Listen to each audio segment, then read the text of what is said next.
नमस्कार दोस्तों, स्वागत है आप सभी का हमारे YouTube चैनल पर। दोस्तों, इस चैनल पर सभी कम्पिटिटिव एग्जाम के प्रैक्टिस सेट कराए जाते हैं। ये चैनल आपका प्रैक्टिस सेट के लिए बनाया गया है। आगामी भर्ती परीक्षा अगर लेखपाल की भी तैयारी करना चाहते हैं तो हमारे चैनल से कर सकते हैं। साथ में यहाँ पर हिंदी के नोट्स भी डाउनलोड कर सकते हैं हमारे टेलीग्राम नंबर से, लिंक नीचे दे दी गई है। चलिए यहाँ पर स्टार्ट करते हैं, जो कि मंडी परिषद का ये चौथा पार्ट है। 3 पार्ट हमारे ऑलरेडी यहाँ पर अपलोड हुए हैं, साथ में आपके सामान्य ज्ञान के और साथ में यहाँ पे आपके जो कि जनरल साइंस की वीडियो यहाँ पर अपलोड किए गए हैं। पहला क्वेश्चन है, बाढ़ पीड़ितों की सहायता के संबंध में पत्र लिखा जाता है तो किसको लिखा जाता है? जब बाढ़ पीड़ित समस्या आती है तो किसको पत्र लिखते हैं? सही जवाब होगा आपका बी नंबर, अर्थात जिला अधिकारी को लिखते हैं। ठीक है, किसको लिखते हैं? जिला अधिकारी को लिखा जाता है। अगला क्वेश्चन आपसे है, किसी अधिकारी को पत्र लिखना हो तो संबोधन किया जाता है तो कैसे स्टार्ट किया जाता है? उसकी जो स्टार्टिंग होती है वो कैसे संबोधन लगाया जाता है? सही जो आपका ए नंबर होगा, माननीय महोदय। ठीक है, क्या होगा? माननीय महोदय, ये संबोधन किया जाता है। अगर बात करें कि मित्र को लिखा जाता है तो मित्र को जब लिखते हैं तो वहाँ पर प्रिय मित्र लिखते हैं। ठीक है, क्या लिखते हैं? प्रिय मित्र। अगर गुरु की बात करें कि गुरु को लिखते हैं तो गुरु को बोलते हैं आदरणीय। ठीक है, गुरु को बोलते हैं आदरणीय। और अगर पुत्र को लिखें तो पुत्र को बोलते हैं प्रिय आत्मज। क्या बोलते हैं? प्रिय आत्मज बोलते हैं। ठीक है, चलो अगला बात करें कि यहाँ पर पिता को लिखें तो पिता को अगर लिखा जाता है पत्र, बोलते हैं पूजनीय माता या पिता। ठीक है, इतने आपने चारों समझ लिया। चलिए अगला क्वेश्चन यहाँ पर दिया गया है कि निम्नलिखित भाषा में मूल ध्वनियों के लिए जो चिन्ह मान लिए जाते हैं, जिस रूप से ये लिखे जाते हैं, इन्हें क्या कहते हैं? तो यहाँ पर होगा आपका बी नंबर, था इसे लिपि बोला जाता है। क्या बोला जाता है? इसे लिपि बोला जाता है। लिखित भाषा में मूल ध्वनियों के जो चिन्ह मान लिए जाते हैं वो आपकी लिपि कहते हैं। जैसे कह सकते हैं कि हिंदी देवनागरी लिपि में लिखी जाती है। चलो अगला क्वेश्चन आपका है, पा, फा, बा, भा, मा जो व्यंजन होते हैं वो कैसे व्यंजन होते हैं, किसके अंतर्गत आते हैं? सही जो आपका होगा बी नंबर, अर्थात ये ओष्ठा बोलते हैं। क्योंकि जब पा बोलते हैं, फा बोलते हैं तो इसमें दोनों ओठ आपस में क्या होते हैं? दोनों ओठ आपस में मिलते हैं। यहाँ पर जो दंत होते हैं, दंत के अंतर्गत कौन कौन होते हैं? जो ता, था, दा, धा, ना होते हैं, आपके दंत होते हैं। जीभ आपकी दांत में स्पर्श करती है।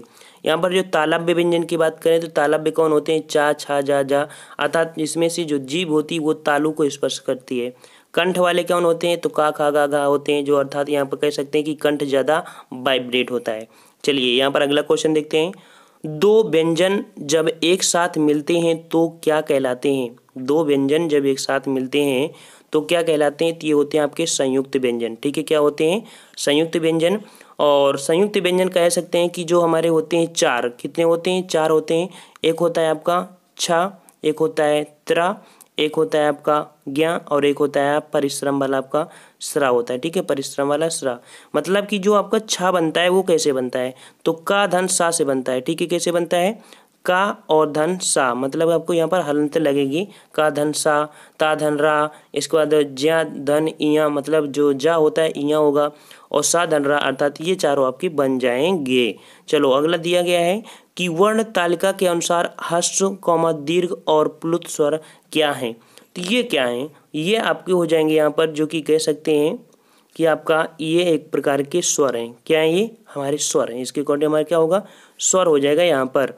अगला क्वेश्चन आपका है, महेश्वर, महेश्वर का यहाँ पर दिया गया है, महेश्वर की संधि का नियम बताइए। अर्थात यहाँ पर महाधन ऐश्वर्य है तो इसमें से क्या आएगा? तो यहाँ पर देखो, महा में आपका लिखा होगा बड़ा की मात्रा, अर्थात क्या लिखा है यहाँ पर? बड़ा की मात्रा लिखा है। और आय लिखा है, यहाँ पर लिखा है आय, अर्थात यहाँ पर देखो गौर करो, जो कि आपका डी नंबर दिख रहा है। ठीक है, ये वाला, ये इस प्रकार से बनता है महेश्वर। और कह सकते हैं कि यह वृद्धि संधि का उदाहरण भी है। ठीक है, वृद्धि संधि का उदाहरण है ये। चलो अगला दिया है, और हमें यथाशक्ति दान करना चाहिए। रेखांकित शब्द में समास बताना है यथाशक्ति। और भाई यथाशक्ति में क्या होता है? तो यहाँ पर देखो, यथाशक्ति में आपका हो जाएगा यहाँ पर सही जवाब, जो कि 62 का आपका ए नंबर अव्ययी भाव समास है। ठीक है, अव्ययी भाव समास है। और हमने आपको बताया था कि समास जो पूर्व पद अगर प्रधान है तो अव्यय होता है, उसे अव्ययी भाव समास कहते हैं। और अव्ययी भाव समास में जैसे कह सकते हैं यथाशक्ति, यथाविधि, भरपेट, यथासंभव, प्रतिदिन, आजन्म, प्रतिकूल इत्यादि ये सभी होते हैं अव्ययीवाद। ठीक है, बात करते हैं द्विगु समास की। तो द्विगु समास क्या होता है? जहाँ पर जैसे चौराहा, चौराहों का समूह, चार राहों का समूह, त्रिलोक, दोपहर, सप्ताह, पंचमढ़ी, त्रिकोण इत्यादि ये होते हैं द्विगु समास। तत्पुरुष समास के क्या होते हैं? तो तत्पुरुष समास में जो लास्ट पद होता है वो समास मतलब प्रधान होता है। जैसे गगनचुंबी, गगन चूमने वाला, भयाकुल, इसके बाद स्नानागार, गौशाला, धनहीन, राजपुत्र, शोकमग्न ये सब आपके तत्पुरुष में होते हैं। बहुब्री की बात करें तो बहुब्री का कोई भी पद प्रधान नहीं होता, इसका तीसरा पद प्रधान होता है। जैसे लंबोदर, दशानन, त्रिलोचन, घनश्याम हैं, चंद्रभौल इत्यादि। लेकिन जैसे कि बात करें घनश्याम, तो घनश्याम में कभी कभी क्या होता है, बोर्ड वहाँ पर कर्मधारय समास भी लगा देता है। ठीक है, घनश्याम मतलब श्याम मतलब सांवला, घन मतलब बादल, यहाँ पर तुलना करा देता है तो कभी कभी से कर्मधारय ही बता देता है। आपकी क्या राय है आपको कमेंट करके बताइएगा यहाँ पर कि घनश्याम में कौन सा समास होना चाहिए, आपको कमेंट करके बताना है। चलो अगला है, लोगों ने उसे मार मार कर अधमरा किया। रेखांकित शब्द में यहाँ पर अध जो दिया है वो आपका क्या दिया है? तो अध आपका दिया है आपका उपसर्ग है। ठीक है, क्या है आपका? उपसर्ग है। और उपसर्ग आपको सबको पता है कि प्रारंभ में जुड़कर बनते हैं। उपसर्ग क्या होते हैं? प्रारंभ में जुड़कर बनते हैं। जैसे अधपका, अधमरा, अधकच्चा, अधपका ये सब होता है जो अध लग के बनता है। अगला दिया है, वाह वाह कितना सुंदर दृश्य है। रेखांकित शब्द में वाह वाह में यहाँ पर पूछा है कि क्या होगा यहाँ पर? तो भाई क्या होगा यहाँ पर? होगा ए नंबर, अर्थात हर्षबोधक हो जाएगा। क्या हो जाएगा? हर्षबोधक। अर्थात हर्षबोधक में होता है वाह, आह, शाबाश, धन्य, जय, ये सब होते हैं हर्षबोधक में होते हैं। अगर शोक की बात करें, शोक में तो शोक में होता है आह, ठीक है, काश, त्राहि, त्राहि ये आपके होते हैं। ठीक है, इस प्रकार से आप पहचान कर सकते हैं। अगला है आपका 56 दिया है कि निम्नलिखित शब्दों में से तत्सम शब्द को पहचानिए। यहाँ पर तत्सम की बात किया है तो भाई तत्सम यहाँ पर देख सकते हैं कि आपको ए नंबर आपका यहाँ पर दिया है। जैसे कि कह सकते हैं कि 100 ए नंबर आपका है कारण। क्या है? कारण। तो देखो तद्भव और तत्सम में जैसे कारण होता है ना, कारण, इसका आपका तत्सम शब्द है, इसका कारण, और इसका कह सकते हैं कि तद्भव क्या होता है? तो तद्भव होता है आपका करण। क्या होता है? कारण होता है, कारण होता है इसका तद्भव। ठीक है, जैसे आपका लोहा है, लोहा, तो लोहा का तत्सम होता है लौह। ठीक है, और बंदर की बात करें कि बंदर का तत्सम क्या होता है? तो वानर होता है। क्या होता है? वानर होता है। और यहाँ पर दिया है दूध, और दूध का क्या होता है? आपका दुग्ध होता है तत्सम शब्द। समझ गए ना? तो यहाँ पर आपको तत्सम की बात किया था तो कारण आपका शुद्ध दिया है, और इसका तद्भव जो होता है आपका वो होता है आपका कारण होता है। ठीक है, चलो अगला है कि निम्नलिखित शब्दों में से तद्भव शब्द को चुनिए। तद्भव शब्द फिर यहाँ पर चुनने के लिए बोला है। तो यहाँ पर तद्भव आपका है जामुन। क्या है तद्भव? आपका जामुन यहाँ पर तद्भव है। और जामुन का जो तत्सम होता है जम्बू होता है। ठीक है, क्या होता है आपका? जम्बू होता है आपका यहाँ पर सही। और शेष अन्न आपको देख सकते हैं कि जो प्रश्न दिया है, तैल दिया है, और आपकी ये सब दिए आपके क्या है यहाँ पर? सभी तत्सम शब्द दिए हुए हैं। चलिए अगला क्वेश्चन यहाँ पर है, निम्नलिखित शब्दों में से विदेशी शब्द को पहचानिए। यहाँ पर विदेशी शब्द की बात किया है। विदेशी शब्द कौन है? तो जो अलमारी है ये आपका विदेशी शब्द है। ठीक है, अलमारी जो आपका है ये आपका विदेशी शब्द है। और कह सकते हैं कि हिंदी में अन्य देशों की भाषा जो आई है उसे विदेशी शब्द कहते हैं। जैसे अरबी में हमारे कौन कौन होते हैं? अरबी में हमारे जो होते हैं अल्लाह, अदालत, आदमी, औरत, मजबूर, ये हमारे अरबी होते हैं। तुर्की शब्द क्या होते हैं? उर्दू, कैंची, कुर्ता, बारूद, सुराग, ये आपके तुर्की होते हैं। पुर्तगाली में आपके देखो अलमारी, ठीक है, अनानास, पपीता, नीलम, ये सब आपके पुर्तगाली होते हैं। चलो अगला देख लेते हैं कि निम्नलिखित में से अर्ध तत्सम शब्द को पहचानिए। अर्ध तत्सम शब्द को बोला है यहाँ पर, तो अर्ध तत्सम यहाँ पर हो जाएगा आपका सी नंबर, अर्थात जो अक्षर है, अक्षर ये आपका अर्ध तत्सम है। ठीक है, अर्ध तत्सम आपका है अक्षर है। चलो अगला दिया है कि जिस संज्ञाओं से एक ही प्रकार की वस्तुओं अथवा व्यक्तियों का बोध होता है उसे क्या कहते हैं? तो भाई उसे क्या कहते हैं? यहाँ पर बी नंबर होगा आपका, जो कि जातिवाचक संज्ञा है। ठीक है, जो पर्सनली किसी की बात कर रहा है तो वहाँ पर जातिवाचक संज्ञा होती है। जिस संज्ञा से एक ही प्रकार की वस्तुओं अथवा व्यक्तियों का बोध होता है वहाँ पर जातिवाचक संज्ञा होता है। जैसे कह सकते हैं कि देश, नदी, पर्वत, लड़का, पठार, मरुस्थल, ये सब आपके क्या हैं? डायरेक्ट आपकी जात हो जाते हैं। ठीक है, क्या होते हैं, जात हो जाते हैं। जैसे देश है, बहुत बहुत देश हैं, पर्वत भी बहुत है, लड़का भी बहुत होते हैं, पठार भी बहुत हैं। लेकिन यहीं पर हिमालय अगर बोल देता है हिमालय, तो वो आपका व्यक्तिवाचक संज्ञा हो जाता है। ठीक है, हिमालय आपका क्या हो जाता है, यहाँ पर व्यक्तिवाचक संज्ञा हो जाता है। भाव की बात करें तो भाव में कैसे होते हैं, जैसे दया है, कृपा है, गुरुत्व है, ये सब आपके भाव में होते हैं। और द्रव्य में जैसे सोना चांदी, ये सब आपके इसी में आते हैं। घी भी उसी में आ सकता है।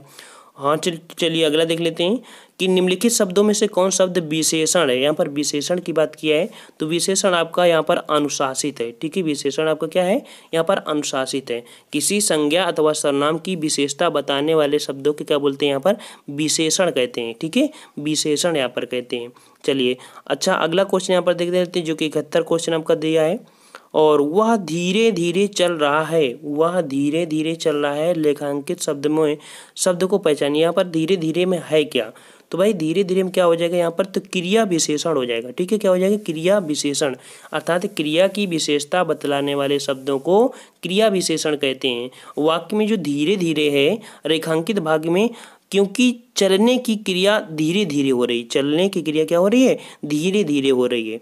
चलो अगला दिया है कि रात भर जागना स्वास्थ्य के लिए अच्छा नहीं है। रेखांकित शब्द जो भर दिया है, ये शब्द है क्या, तो ये क्या शब्द है आपका, तो यहाँ पर ए नंबर है, यहाँ पर संबंध सूचक अव्यय। ठीक है, संबंध सूचक अव्यय, अर्थात कह सकते हैं कि रात भर जागना स्वास्थ्य के लिए अच्छा नहीं है, रेखांकित शब्द में संबंध सूचक आपका अव्यय है।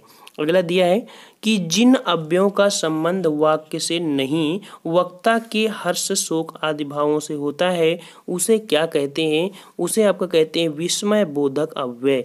ठीक है, विस्मय बोधक अव्यय यहाँ पर कहा जाता है। अगला क्वेश्चन आपका दिया है, मैं आज तक परीक्षा में सफल ही हुई हूँ।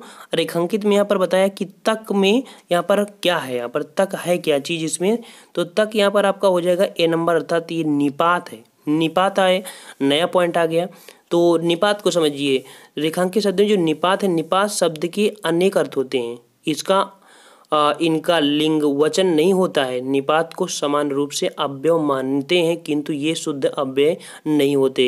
निपात मुख्यतः 9 प्रकार के होते हैं। ठीक है, जैसे सकारात्मक, नकारात्मक, निषेधात्मक, प्रश्नबोधक, विस्मयबोधक, बदलायत, तुलनात्मक, अवधारणा, आदरबोधक, जैसे जी हाँ, ठीक, सर, ता, क्या, मत, ये सब इसी के अंतर निपात में आ जाते हैं। चलो अगला देख लेते हैं, हमें सूर्य नमस्कार करना चाहिए। यहाँ पर सूर्य की बात किया है कि रेखांकित शब्द में पर्यायवाची बताना है। सूर्य की पर्यायवाची इसमें से कौन सी है यहाँ पर, तो आपका यहाँ पर हो जाएगा ए नंबर, अर्थात जो दिया है आपका दिनकर। ठीक है, क्या दिया है, दिनकर आपका यहाँ पर दिया है। और दिनकर जो कह सकते हैं कि सूर्य की पर्यायवाची और भी होती हैं, जैसे दिनकर, दिवाकर, भानु, भास्कर, रवि, आदित्य, मार्तंड, अंशुमाल, ये सभी आपके इसके होते हैं। अगला दिया है आपका, लौकिक जगत की माया में सभी फंसे हुए हैं। रेखांकित शब्द का सटीक विलोम आपको यहाँ पर बताना है। यहाँ पर आपका सही जवाब क्या हो जाएगा फ्रेंड्स, ए नंबर होगा। यहाँ पर बोला है कि लौकिक, रेखांकित में सटीक विलोम बताना है। लौकिक का जो आपका विलोम होता है अलौकिक होता है। ठीक है, इसका क्या होता है, अलौकिक होता है। अगर बात करें आपका कुटिल, और कुटिल का जो आपका विलोम होता है आपका सरल होता है। ठीक है, कुटिल का सरल होता है। और अगर बात करें कि सांसारिक का, तो सांसारिक का होता है पारलौकिक। क्या होता है, पारलौकिक होता है। चलो अगला देख लेते हैं। यहाँ पर क्वेश्चन कर रहा है, श्रुति सम युग्म की भिन्न भिन्न अर्थ वाली सही जोड़ी को यहाँ पर बताना है। ठीक है, यहाँ पर सही क्या हो जाएगा, यहाँ पर देखिए, यहाँ पर ए नंबर देखिए, कुल और कुल, कुल और कुल, मतलब यहाँ पर कुल का अर्थ होता है खानदान तथा कुल का अर्थ होता है किनारा। ठीक है, यहाँ पर ये आपका बिल्कुल शुद्ध लिखा हुआ है, यहाँ पर बिल्कुल शुद्ध है। अगला है, जिसकी कोई उपमा ना दी जाए उसके लिए एक शब्द बताइए। जिसकी कोई उपमा ना दी जाए, तो यहाँ पर आपका हो क्या जाएगा, तो आपका हो जाएगा ए नंबर, अर्थात यहाँ पर होता है अनुपम। जिसकी कोई उपमा ना दी जाए उसे बोलते हैं अनुपम। और अगर बात करें जो बहुत कम जानता है उसे क्या बोलते हैं, अल्पज्ञ बोलते हैं। ठीक है, और कह दें यहीं पर जो किसी विषय का ज्ञान रखता है उसे ज्ञानी बोलते हैं। किसी विषय की पर्सनल बोला तो ज्ञानी बोलेंगे, और जो किसी का अनुसरण करते हो उन्हें अनुयायी बोलते हैं। ठीक है, अच्छा अगला क्वेश्चन यहाँ पर देखते हैं।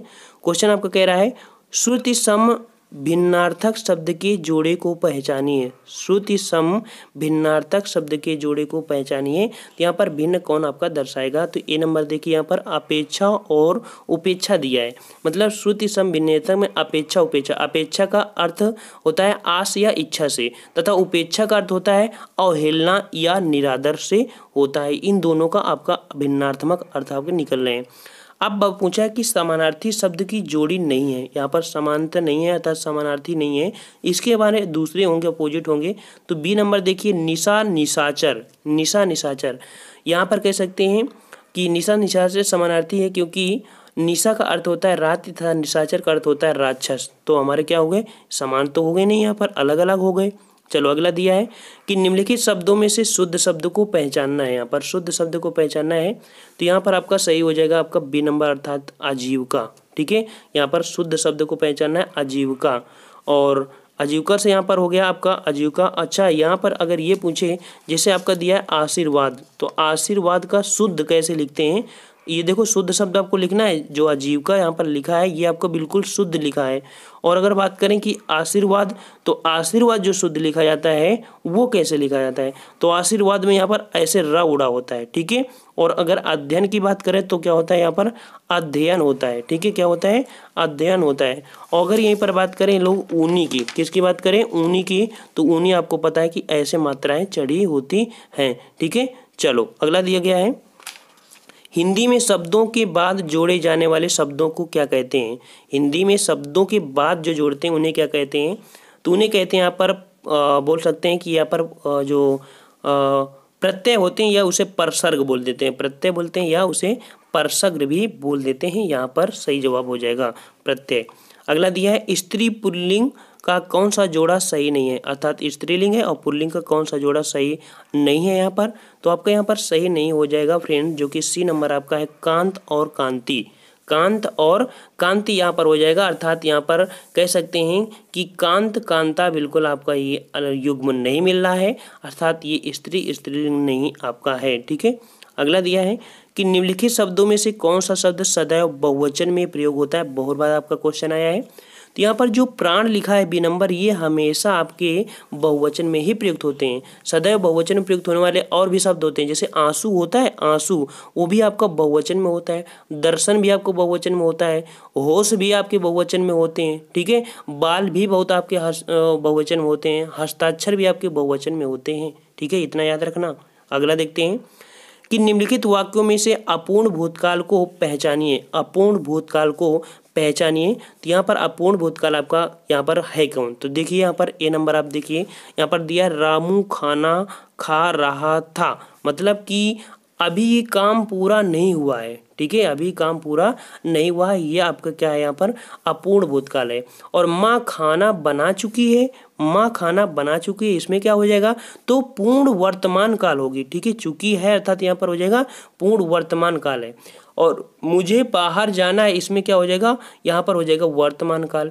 हम घूमने जाएंगे, तो यहाँ पर हो जाएगा आपका भविष्य काल हो जाएगा। ठीक है, चलो अगला क्वेश्चन आपका दिया है, जिस वाक्य में कर्ता की प्रधानता होती है, लिंग वचन प्रायः कर्ता के अनुसार होते हैं, वे वाक्य क्या कहलाते हैं। आपका यहाँ पर बी नंबर सही हो जाएगा फ्रेंड्स, कर्तवाच्य कहते हैं। क्या बोलते हैं इसे, कर्तवाच्य, अर्थात कह सकते हैं कि जिस वाक्य में कर्ता की प्रधानता होती है तथा लिंग वचन प्रायः कर्ता के अनुसार ही होते हैं, वो वाक्य हमेशा कर्तवाच्य कहलाते हैं। जैसे कह दें कि राम पुस्तक पढ़ता है, राम पुस्तक पढ़ता है, इस प्रकार से कह सकते थे। अगला है कि निम्नलिखित जोड़ों में से उत्तम पुरुष वाले जोड़ों को पहचानिए। यहाँ पर उत्तम कौन सा हो जाएगा, तो यहाँ पर आपको ए नंबर दिख रहा है, मैं और हम, ये आपके क्या है, उत्तम पुरुष होते हैं। ठीक है, उत्तम पुरुष होते हैं। और पुरुषवाचक सर्वनाम तीन प्रकार के, देखो हाई कोर्ट में पूछा भी गया था, तो यहाँ पर जो पुरुषवाचक सर्वनाम होते हैं आपके तीन प्रकार के होते हैं। उत्तम पुरुष होते हैं, तो उत्तम पुरुष में कौन वर्ड आते हैं, मैं, हम, मैंने, हमने, मेरा, हमारा, मुझे, मुझको, ये उत्तम होते हैं। मध्यम की बात करें जो आपकी यहाँ पर दिया है, तो तू, तुम, तुमने, तुझे, तुम्हें, तुमको, तुमसे, आपने, आपको, ये वर्ड आपके इसमें होते हैं। और अन्य शब्द जो दिए हैं वह, वे में, तो वो उसमें हमारे होते हैं वह, वे, ये, यह, इन, उन, उनको, उनसे, इससे, उसको, ये सब वर्ड आपकी इनसे आते हैं। ठीक है, चलो अगला देख लेते हैं। देखो फ्रेंड्स, अगर आप तैयारी करना चाहते हैं तो अच्छे से हमारे चैनल से कर सकते हैं, ठीक है। बेहतरीन तरीके से यहाँ पर पढ़ाया जाता है और आप तैयारी अच्छे से करिए यहाँ पर, ठीक है। किसी प्रकार की समस्या आपको नहीं होगी इस प्रैक्टिस सेट में हमारे चैनल से अगर आप जुड़े हैं। तो यहाँ पर देखिए 88 में पूछ रहा है कि जिस वाक्य में साधारण और मिश्र वाक्य का मेल संयोजक अव्ययों द्वारा होता है उसे क्या कहते हैं, तो उसे क्या कहते हैं, बी नंबर होगा संयुक्त वाक्य कहते हैं, ठीक है। संयुक्त वाक्य हमारा मानना होता है कि एक आप वीडियो को देखो, एक प्रैक्टिस सेट लगाओ, लेकिन 50 क्वेश्चनों को प्रैक्टिस सेट लगा दो, आधा घंटे में आपको पूरा पूरा ज्ञान हो जाए, ठीक है। चलिए यहाँ पर दिया है आपका, इसका मतलब संयुक्त वाक्य। अब बात आती है कि संयुक्त वाक्य होता क्या है। देखो संयुक्त वाक्य में होता है कि जिस वाक्य में साधारण और मिश्र वाक्य का मेल संयोजक अव्ययों द्वारा होता है उसे संयुक्त वाक्य कहते हैं। जैसे उसने बहुत परिश्रम किया किंतु सफलता नहीं मिली, तो ऐसी चीज जो सिंपल से आप जुड़े होते हैं ये हमारे इसके अंतर्गत आते हैं। अगला दिया है तुम कहाँ जा रहे हो, वाक्य का प्रकार स्पष्ट कीजिए। तो तुम कहाँ जा रहे हो अर्थात अर्थ के आधार पर कह सकते हैं कि यहाँ पर बी नंबर आपका है प्रश्नवाचक है, ठीक है। कौन है, प्रश्नवाचक। प्रश्नवाचक में क्या होता है, तुम कहाँ जा रहे हो, ठीक है।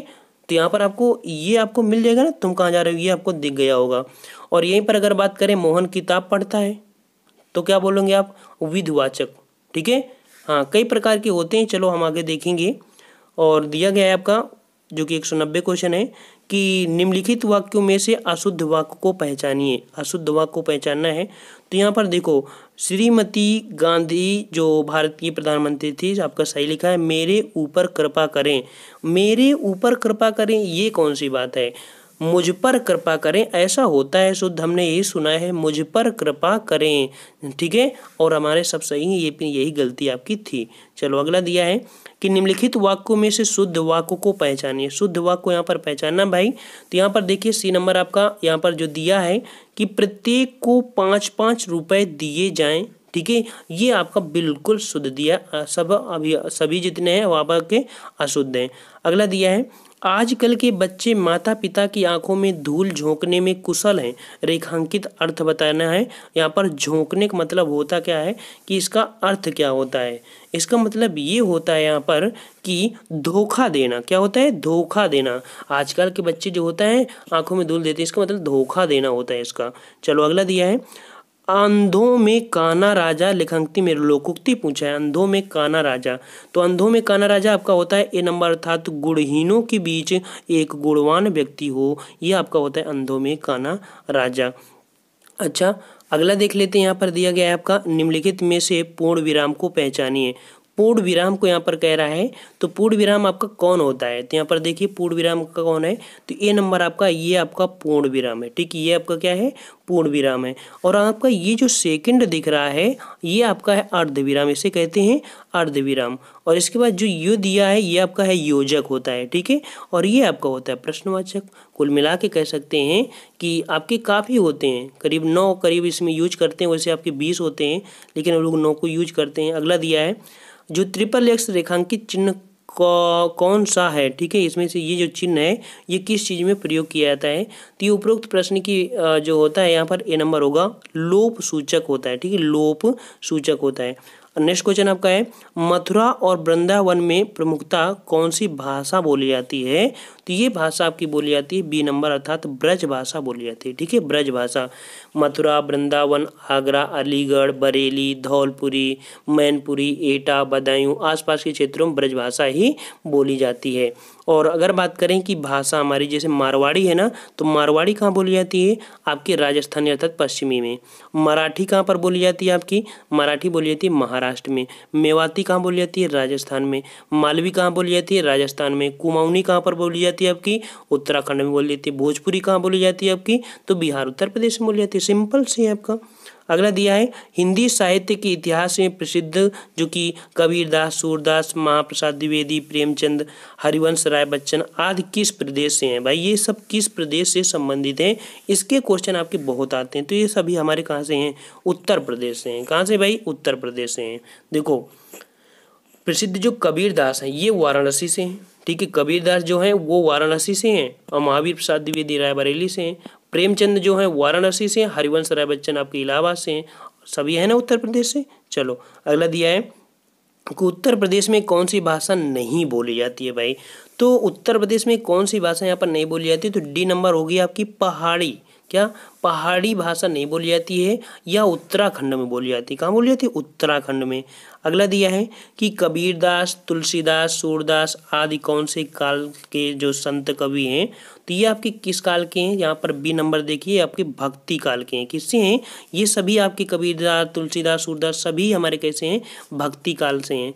और कई प्रकार से इसको हम कह सकते हैं, भक्ति काल को हम लोग अलग अलग करते भी हैं, रीत काल इस तरह होते हैं ना। चलो अगला दिया है कि आपका 200 नंबर जो कि लास्ट क्वेश्चन है कि हिंदी भाषा को कौन सी लिपि में लिखा जाता है। तो भाई अभी हमने एक क्वेश्चन आपको पढ़ाया था, वहाँ पर बताया था, तो आपको कमेंट करके बताना है जो कि 200 नंबर है कि हिंदी भाषा को कौन सी लिपि में लिखा जाता है। तो फ्रेंड्स यहाँ पर देखो समय आपका लगा है करीब 25-26 मिनट। यहाँ पर 50 क्वेश्चन भी थे, आपको समझना चाहिए, पूरा डिस्क्राइब भी किया है। तो हमारा टारगेट होता है कि आप एक प्रैक्टिस सेट को लगाओ और एक प्रैक्टिस सेट को आप 25 मिनट अगर समय दे देते हैं तो ये समझिए कि आपको उससे कितने क्वेश्चन आपको मिलेंगे, क्योंकि हम अपने प्रैक्टिस सेट में को डिस्क्राइब करके देते हैं। तो एक लगाओ, दिल खुश हो जाए, बिल्कुल ऐसा प्रैक्टिस सेट बिल्कुल से लगाओ। रोज का लक्ष्य निर्धारित कर लो कि एक प्रैक्टिस सेट हमको लगाना है, एक हिंदी का और एक जीएस का, तो बस आपका सिलेक्शन 100% हो जाएगा। अगर इस तरह से कोई पढ़ाएगा तब, ऐसे नहीं होता है कि नहीं चलो प्रैक्टिस सेट लगा दिया जल्दी जल्दी। ठीक है फ्रेंड्स। तो फ्रेंड्स अगर नए हैं आप तो हमारे चैनल से जुड़ सकते हैं। वीडियो को लाइक भी करिएगा, काफ़ी आपके साथ मेहनत करते हैं, आप लोग भी बहुत सपोर्ट करते हैं हमारा। हम ये नहीं कहेंगे आप लोग सपोर्ट नहीं करते हैं, बहुत सपोर्ट करते हैं हमारा। ठीक है फ्रेंड्स, तो हम लोग मिलते हैं नेक्स्ट वीडियो में, और आप पूरे वीडियो देखते रहिए, दिन भर भी देखा करिए, 2-3 वीडियो देख लिया करिए। इससे आपका आराम से ये टेंशन नहीं होगा कि नहीं हमने आज कुछ पढ़ा नहीं है। और अपने पास से भी स्टडी मटेरियल जो हो आपके पास, उससे भी पढ़ाई कर लिया करिए। तो अब भाई इसको आपको जवाब देना है। तो हम लोग मिलते हैं नेक्स्ट वीडियो में, तब तक के लिए धन्यवाद। जय हिंद, जय भारत।